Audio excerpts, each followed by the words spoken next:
کہ محمد صلی اللہ علیہ وسلم اللہ کے آخری بھیجے ہوئے پیغمبر تھے. وہ صرف مسلمانوں یا صرف عربوں کے لیے نہیں بھیجے گئے تھے. قرآن میں لکھا ہے سورہ انبیاء میں سورہ نمبر 21 آیت نمبر 107 میں وما ارسلناک الا رحمت للعالمین، کہ ہم نے نہیں بھیجا ہے انہیں لیکن صرف رحمت بنا کے سارے عالمین کے لیے، سارے جہاں کے لیے، ساری انسانیت کے لیے. محمد صلی اللہ علیہ وسلم کیونکہ آخری پیغمبر تھے، وہ صرف مسلمان یا صرف عربوں کے لیے نہیں بھیجے گئے تھے، وہ ساری انسانیت کے لیے بھیجے گئے تھے.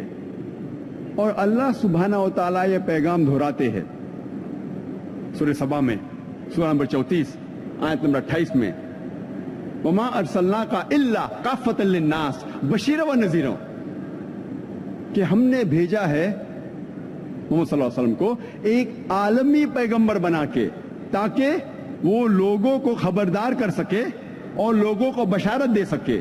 لیکن پھر بھی اکثر انسان یہ نہیں جانتے. اللہ تعالیٰ فرماتے ہیں کہ محمد صلی اللہ علیہ وسلم کو ہم نے آخری پیغمبر بنا کے بھیجا ہے سارے عالم کے لیے، لیکن پھر بھی اکثر انسانیت اس بات کو نہیں جانتی.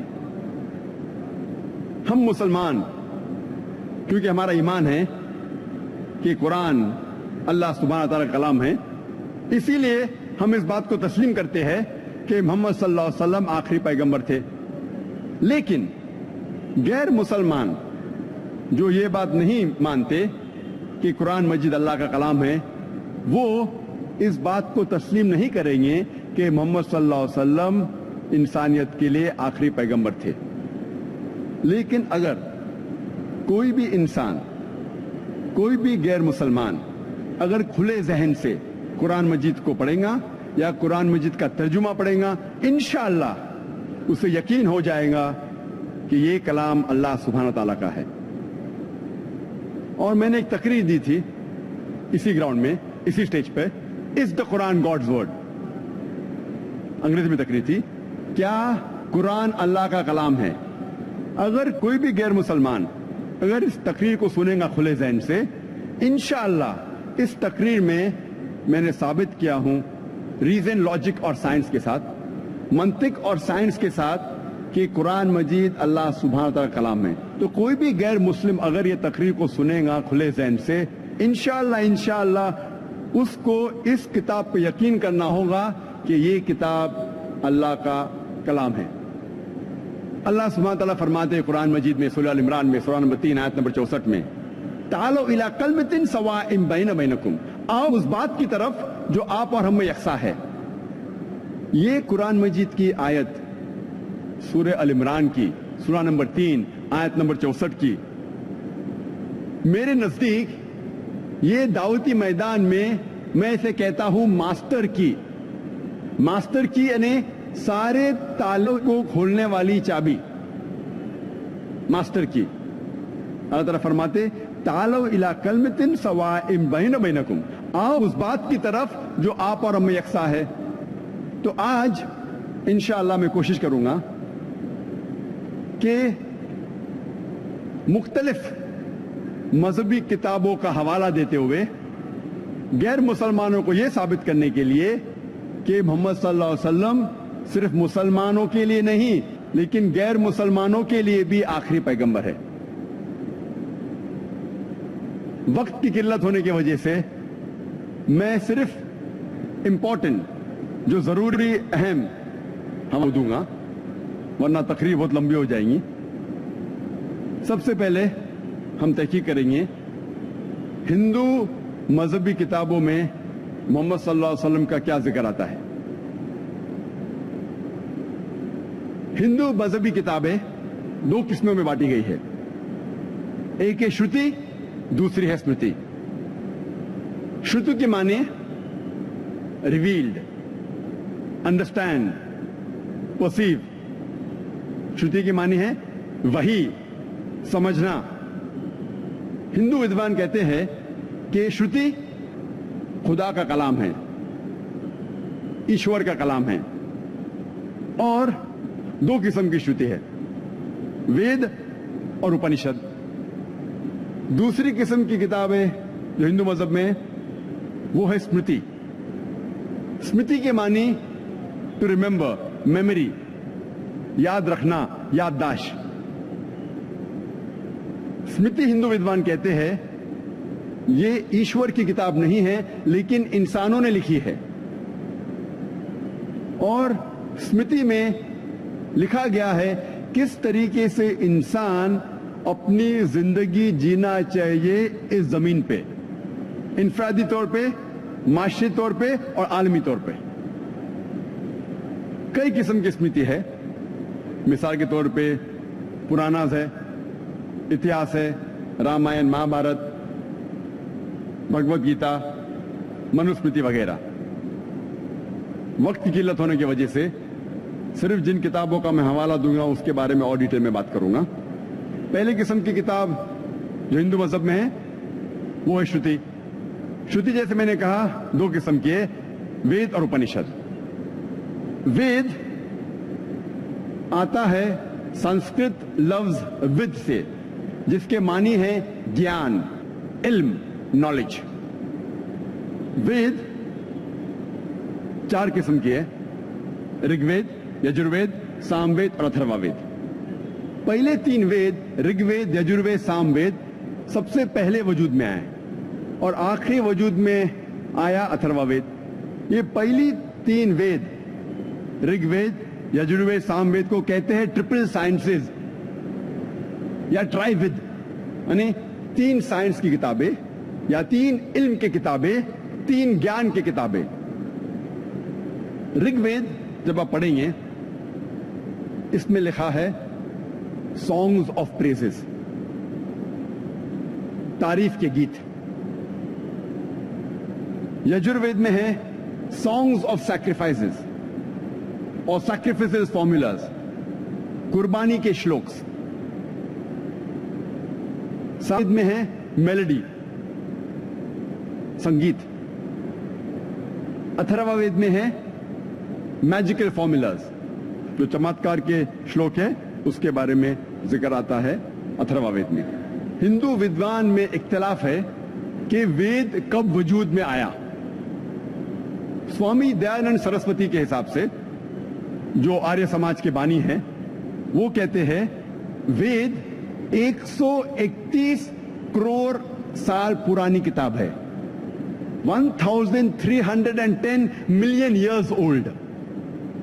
لیکن اکثر ہندو ودوان کہتے ہیں کہ وید تقریباً 4000 سال پرانی کتاب ہے. تو اکثر ہندو ودوان کہتے ہیں کہ وید تقریباً 4000 سال پرانی کتاب ہے، مذہبی کتاب ہے، لیکن ایگزیکٹ کبھی وجود میں آئے یہ کسی کو نہیں پتا. ہندو ودوان کو یہ بھی نہیں پتا کہ وید کس جگہ پہ پہلی بار وجود میں آئیں، دنیا کے کس علاقے میں. ہندو ودوان کو یہ بھی نہیں پتا کہ سب سے پہلے کون سے انسان کو ملی یا کون سے سنت یا کون سے رشی کو ملی. اتنے اختلاف کے باوجود ہندو یہ مانتے ہیں کہ وید سب سے اونچی ہندو مذہبی کتاب ہے. اگر وید کسی اور ہندو مذہبی کتاب سے ٹکراتی ہے تو ہمیں ماننا چاہیے وید میں سب سے اونچی. دوسری قسم کی کتاب میں نے کہا کہ اسمرتی. اسمرتی میں پراناز ہے، اتہاس ہے. پرانا جیسے ہم جانتے ہیں اردو اور ہندی میں پرانا مطلب اینشنٹ، پرانی کتاب، اسی لیے اس کا نام ہے پرانا. پرانا میں ذکر آتا ہے کس طریقے سے کائنات وجود میں آئیں اور کہانی کس سے ہے، دیو اور دیوی کے. اور پرانا کو 18 جلدوں میں تقسیم کیا تھا مہارشی ویاس نے، اور ایک اہم پرانا کا نام ہے بھوشیہ پرانا. محمد صلی اللہ علیہ وسلم کا ذکر کرنے کے پہلے ہندو مذہبی کتاب میں میں آپ سے یہ کہنا چاہوں گا، پہلے یہ ہم سمجھ لے کہ اوتار کے کیا معنی ہیں. یہ سنسکرت لفظ اوتار آتا ہے او اور تر سے، جس کے معنی ہے ڈسینڈ ڈاؤن، نیچے نازل ہونا یا نیچے آنا. جب آپ آکسفورڈ ڈکشنری پڑھتے ہیں اس میں لکھا ہے کہ اوتار according to Hindu mythology is the coming down of a deity or a revered soul in bodily form on the earth. Oxford dictionary کے مطابق اوتار ایک بھگوان ہے یا خدا ہے جو انسانی جسم میں اس زمین پہ آتا ہے، یہ ہندو مائتھولوجی کے حساب سے. تو اوتار کی معنی ہے بھگوان خدا زمین پہ آتا ہے انسان کے روپ میں یا کوئی روپ دھارن کر کے. اور اکثر ہندو اوتار کے بارے میں جب ذکر کرتے ہیں وہ حوالہ دیتے ہیں بھگوت گیتا کا، چیپٹر نمبر 4 شلوک نمبر 7 سے 8، جس میں لکھا ہے یدا یدا ہی دھرمسیا گلانربھوتی بھارتا، جب جب ظلم بڑھے گا او بھارتا، اور جب بھی نیکی گھٹے گی میں روپ دھارن کروں گا اچھائی کا ساتھ دینے کے لیے اور برائی کو تباہ کرنے کے لیے اور اس دھرم کو قائم کرنے کے لیے. سمبھوامی یوگے یوگے، ہر یگ میں روپ دھارن کروں گا. یہ 2 شلوک منترا جو بھگوت گیتا میں، اس سے آتا ہے اوتار کے بارے میں. اوتار کا ذکر ہے بھگوت پرانا میں بھی، کھنڈ 9 ادھیائے 24 شلوک نمبر 56 میں، جب جب نیکی گھٹیں گی اور ظلم بڑھے گا تب تب میں روپ دھارن کروں گا. تو یہ 2 شلوک کے ذریعے بھگوت پرانا اور بھگوت گیتا کا یہ فلسفہ آتا ہے اوتار کا. لیکن ہم مسلمان ہم اس بات کو نہیں مانتے کہ خدا اللہ سبحانہ و تعالی کوئی انسان کا روپ دھارن کر کے اس زمین پہ آتے ہیں. ہم اس کو نہیں مانتے. ہم مسلمان مانتے ہیں کہ اللہ سبحانہ و تعالی انسانوں میں سے، آدمیوں میں سے ایک انسان، ایک آدمی کو چنتے ہیں اور اس آدمی سے ہائی لیول پہ کمیونیٹ کرتے ہیں، ان کو وہی نازل کرتے ہیں ان کے اوپر، اور اس چنے ہوئے انسان کو ہم کہتے ہیں پیغمبر. ہم مسلمان نہیں مانتے کہ خدا اللہ سبحانہ و تعالیٰ انسان کا روپ لے کے اس زمین پہ آنے کی ضرورت ہے انہیں. کئی ہندو ودوان یہ کہتے ہیں کہ یہ لفظ جو ہے اوتار، او اور تر، it has a possessive case. اس کے معنی ہے کہ اللہ سبحانہ و تعالیٰ کی کچھ چیز، ایشور کی کچھ چیز، لیکن خود ایشور نہیں ہو سکتا. اسی لیے وہ کہتے ہیں کہ اوتار کے صحیح معنی ہے او اور تر، مطلب نیچے بھیجنا، اور خدا ایشور انسانوں کو نیچے بھیجتے ہیں لوگ کو صحیح راستے پہ لے کے آنے کے لیے. تو یہ معنی جو کچھ ہندو ودوان کی ہے بالکل ہو بہو اسلام میں جو ہم مانتے ہیں وہی ہے. اور یہ ہندو ودوان کہتے ہیں جب ہم وید پڑھیں گے وید میں اوتار کا ذکر کہیں بھی نہیں ہے، لیکن جب وید پڑھیں گے، اپنشد پڑھیں گے، اوتار کا ذکر نہیں ہے، لیکن وید میں کئی رشی، کئی سنت کا ذکر ہے، جس سے ثابت ہوتا ہے کہ ایشور نے کئی انسانوں کو بھیجے لوگ کو صحیح راستے پہ لے کے آنے کے لیے. تو جب وید اور بھگوت گیتا میں ٹکراؤ ہے تو آپ کو بھگوت گیتا کو صحیح طریقے سے سمجھنا چاہیے. جب ہم بھگوت گیتا اور پرانا کو صحیح طریقے سے سمجھتے ہیں ہمیں پتہ لگتا ہے کہ 2 شلوک میں نے پڑھا، اس کے صحیح معنی ہے کہ جب بھی ظلم بڑھتا ہے اس زمین پہ اور جب بھی نیکی گھٹتی ہے تو ایشور پیغمبروں کو بھیجتا ہے اس زمین پر. اس میں ہم مسلمانوں کو کوئی گلا شکوہ نہیں. ہو بہو اسلام جس چیز کو مانتا ہے وہ اس کو مانتا ہے. اور جب ہم تحقیق کرتے ہیں تو پتہ لگتا ہے کہ ہندو مذہبی کتابوں میں سینکڑوں جگہ محمد صلی اللہ علیہ وسلم کا ذکر ہے. پہلے ہم دیکھیں گے پرانا میں محمد صلی اللہ علیہ وسلم کے بارے میں کیا لکھا ہے. لکھا ہے بھوشیہ پرانا میں پرو 3 کھنڈ 3 ادھیائے 3 شلوکات 5 سے 8 تک اس میں لکھا ہے کیا ایک ملیچا آئے گا جو ریگستان سے آئے گا اپنے ساتھیوں کے ساتھ، اور اس کا نام ہوگا محمد صلی اللہ علیہ وسلم، اور راجہ بھوج اس مہادیو عرب کو اس کا استقبال کریں گے اور اس کو پنچ گرہ میں نہلائیں گے اور عزت کے ساتھ اسے تحفہ دیں گے اور کہیں گے کہ آپ انسانیت کے لیے ایک مثال ہے اور انسانیت کے لیے رحمت ہے، اور آپ نے ایک بڑی تعداد میں اچھے لوگ کو اکٹھا کیے تاکہ آپ دشمنوں کو ختم کر سکیں۔ جب یہ پڑھتے بھوشیہ پرانا پرو 3 کھنڈ 3 ادھیے 3 شلوکات 5 سے 8 اس میں لکھا ہوا ہے کہ ایک ملیچا آئے گا۔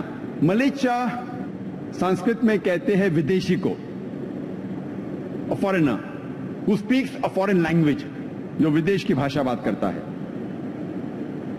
یہ شخص کا نام ہے محمد صلی اللہ علیہ وسلم، اور یہ شخص آئے گا مروستھل سے۔ مروستھل سنسکرت میں جب ہم ترجمہ کریں گے اس کے معنی ہے ریگستان، a desert، a sandy track۔ وہ آئے گا اپنے ساتھیوں کے ساتھ، اور ہم جانتے ہیں محمد صلی اللہ علیہ وسلم کے کئی صحابہ تھے، اور راجہ بھوج یہ مہادیو عرب کو پنچ گرھ میں نہلائیں گے۔ پنچ گرھ میں نہلانا کے معنی یہ نہیں کہ گنگا میں ڈبکی لینا، لیکن ہندوؤں کا یہ ماننا ہے کہ پنچ گرھ میں گنگا میں نہلائیں گے مطلب آپ پاک ہو جاتے ہیں۔ تو اس شلوک کے معنی ہے کہ یہ انسان معصوم ہوگا، پاک اور نیک ہوگا، اور راجہ بھوج اس انسان کو کہیں گے کہ آپ انسانیت کے لیے رحمت ہے۔ اور یہی کہا گیا قرآن مجید میں سورہ انبیاء میں سورہ نمبر 21 آیت نمبر 107 میں وَمَا أَرْسَلْنَاكَ إِلَّا رَحْمَةً لِلْعَالَمِينَ، کہ ہم نے تمہیں نہیں بھیجا لیکن صرف رحمت بنا کے سارے عالمین کے لیے، سارے جہاں کے لیے، ساری انسانیت کے لیے۔ اور محمد صلی اللہ علیہ وسلم ایک مثال ہے ساری انسانیت کے لیے۔ قرآن مجید میں اللہ تعالیٰ فرماتے ہیں سورہ احزاب میں سورہ نمبر 33 آیت نمبر 21 میں کہ بے شک آپ سب سے بہترین مثال ہے اخلاق میں۔ اللہ تعالیٰ فرماتے ہیں سورہ قلم میں سورہ نمبر 68 آیت نمبر 4 میں کہ آپ محمد صلی اللہ علیہ وسلم میں سب سے بہترین مثال پائیں گے۔ کچھ لوگ اعتراض کریں گے کہ یہ بھوشیہ وانی میں لکھا ہے راجہ بھوج کے بارے میں، اور راجہ بھوج جب ہم تحقیق کرتے ہیں وہ 11ویں صدی میں ہے، 500 سال محمد صلی اللہ علیہ وسلم کے بعد، جو 10th جنریشن آف راجہ شلیوان تھا۔ میں ان سے یہ کہنا چاہتا ہوں کہ ہندوستان میں ایک ہی راجہ بھوج نہیں ہے۔ جس طریقے سے روم کے بادشاہ کو لقب دیا جاتا ہے سیزر، اور مصر کے بادشاہ کو لقب دیا جاتا ہے فرعون، اسی طریقے سے ہندوستان کے راجاؤں کو لقب دیا جاتا ہے راجہ بھوج۔ تو راجہ بھوج ایک ہی نہیں ہے، کئی ہے۔ یہ راجہ بھوج جو آپ ذکر کر رہے 11ویں صدی کے، اس کا ذکر نہیں ہو رہا ہے بھوشیہ وانی میں، یہ اس کا ذکر ہو رہا ہے جو محمد صلی اللہ علیہ وسلم کے وقت ہے۔ آگے جب پڑھتے بھوشیہ پرانا پرو 3 کھنڈ 3 ادھیے 3 شلوکات 10 سے 27 تک، اس میں لکھا ہے کہ ملیچیا اس زمین کو خراب کر چکے ایک شخص میں نے بھیجا تھا جو غلط لوگ کو سیدھی راہ لے کے آیا، لیکن ابھی دشمنوں نے ایک بڑے دشمن کو بھیجا ہے، اور ان دشمنوں کو نشٹ کریں گے ایک آدمی جس کا نام ہے محمد صلی اللہ علیہ وسلم، اور وہ لوگوں کو سیدھی راہ دکھائیں گے۔ اور اے راجہ بھوج، تمہیں پشاچاس کی زمین پہ جانے کی ضرورت نہیں، میں خود تم کو اسی جگہ پاک کروں گا۔ اور ایک انسان آتے ہیں فرشتے کے روپ میں اور کہتے ہیں کہ مجھے بھیجا ہے ایشور پرماتما نے آریہ دھرم قائم کرنے کے لیے، دین الحق، اور میرا ماننے والا وہ شخص ہے، وہ آدمی ہے جس کی ختنہ ہو چکی ہے، جس کے سر پہ چوٹی نہیں ہے، جس کے سر پہ شینڈی نہیں ہے، جو داڑھی رکھتا ہے، جو انقلاب برپا کرتا ہے، جو اچھے کام کرتا ہے، جو لوگوں کو نماز کے لیے بلاتا ہے، جو سارے حلال چیزیں کھاتا ہے لیکن سور کا گوشت نہیں کھاتا، وہ بھاجی پالا گھاس پھوس کھانے سے پاک نہیں ہوتا لیکن جنگ کے میدان میں حصہ لینے سے پاک ہوتا ہے، ان انسانوں کا نام ہے مسلمان۔ یہ بھوشیہ وانی جو ہے بھوشیہ پرانا میں پرو 3 کھنڈ 3 ادھیائے 3 شلوکا 10 سے 27 میں لکھا ہے کہ ایک شخص کو بھیجا ہے ایشور نے جس کا نام ہے محمد صلی اللہ علیہ وسلم، لوگ کو سیدھی راہ دکھانے کے لیے، اور ایک فرشتے کے روپ میں راجا کے پاس آتا ہے انسان اور کہتا ہے کہ میرا ماننے والا وہ انسان ہے who is circumcised، جس کی ختنہ ہو چکی ہے، جو سر پہ شینڈی نہیں رکھتا ہے اور داڑھی رکھتا ہے اور انقلاب برپا کرتا ہے اور لوگوں میں انسانیت میں امن پھیلاتا ہے اور لوگوں کو نماز کے لیے بلاتا ہے جسے ہم کہتے ہیں آذان، اور ساری حلال چیز کھاتا ہے لیکن خنزیر کا گوشت، سور کا گوشت نہیں کھاتا۔ اور قرآن مجید میں 4 جگہ لکھا ہے، سورہ بقرہ میں سورہ نمبر 2 آیت نمبر 173، سورہ مائدہ سورہ نمبر 5 آیت نمبر 3، سورہ انعام سورہ نمبر 6 آیت نمبر 145 اور سورہ نحل سورہ نمبر 16 آیت نمبر 115 میں حرمت علیکم المیتۃ والدم ولحم الخنزیر وما اہل لغیر اللہ بہ، آپ کے لیے منع ہے، آپ کے لیے حرام ہے مرا ہوا گوشت، خون، خنزیر اور وہ کھانا جس پر غیر اللہ کا نام لیا ہے، اللہ کے علاوہ کسی اور کا نام جس کھانے پہ لیا گیا ہے وہ آپ کے لیے حرام ہے۔ 4 جگہ قرآن میں صاف لکھا ہے کہ سور کا گوشت کھانا حرام ہے، اور یہ لوگ گھاس پھوس، ہربس، شربس، بھاجی پالا کھا کے پاک نہیں ہوں گے لیکن جنگ کے میدان میں حصہ لے کے، اور ان لوگوں کا نام ہے مسلمان۔ یہ بھوشیہ وانی صاف طور پہ ذکر کر رہی ہے محمد صلی اللہ علیہ وسلم کے بارے میں۔